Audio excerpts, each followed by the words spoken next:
Hi everyone, welcome back to Corporate Decoder, the place where we decode the corporate jungle. And today feels a bit like a jungle expedition with this Blackrock filing, especially when it comes to your money and when you might actually get it back. It looks like some big changes are coming for investors in this municipal credit fund.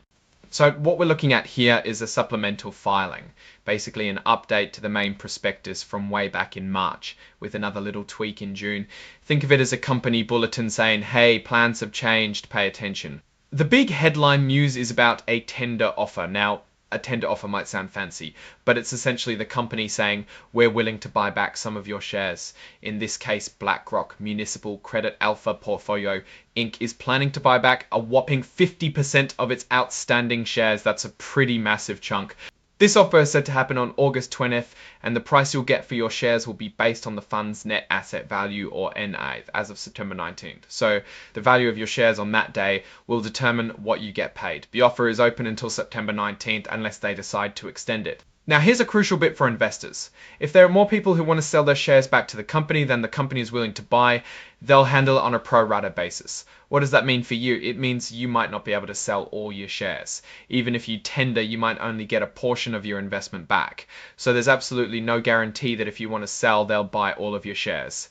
Payment is expected about 5 business days after the offer closes. They're really pushing shareholders to read the offer to purchase and any related documents when they come out.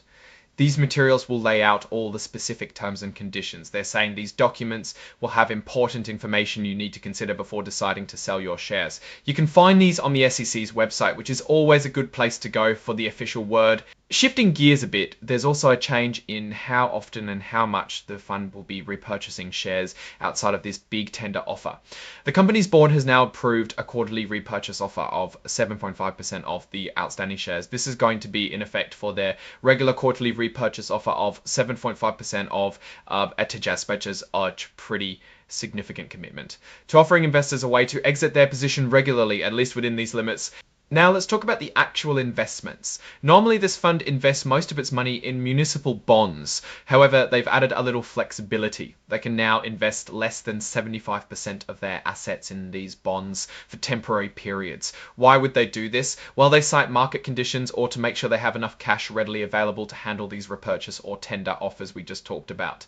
It's a way to stay nimble and make sure they can meet their repurchase obligations without being forced to sell bonds at a bad time. And speaking of proceeds, they've also updated their expectations on how quickly they can invest money that comes into the fund. They anticipate being able to invest all or most of the new money within about 6 months. This time frame can change depending on how much money they get and when, and crucially, if they can find enough suitable investments that fit their strategy. So, while they aim to put money to work in municipal bonds, there might be times when it's harder to find those specific investments right after they receive the cash.